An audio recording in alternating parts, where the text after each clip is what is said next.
শুভ লক্ষ্মী পুজো। প্রথমেই আমি ঠাকুরের জায়গাটা সুন্দর করে সাজিয়ে ঠাকুর বসিয়ে আর এখানে একটু করে আলপনা দিয়ে দিলাম। তারপর অনেকক্ষণ অপেক্ষা করার পরে ঠাকুর মশাই এসছে পুজো করতে।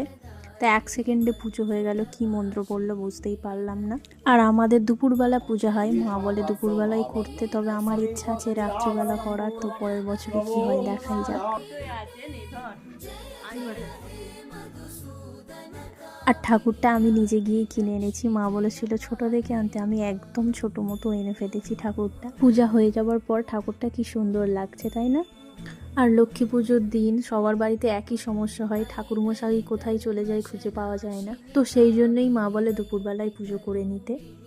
আর আজকে দুপুরবেলা আমাদের খাওয়ার ছিল কড়াইশুঁটির কচুরি আর ফুলকপির তরকারি। এই বছরে প্রথম আমার এই কড়াইশুঁটির কচুরি খাওয়া। একদম গরম ধোয়া বেরোচ্ছে, সবেই মাত্র হয়েছে। আর ভিডিওটা ভালো লাগলে একটা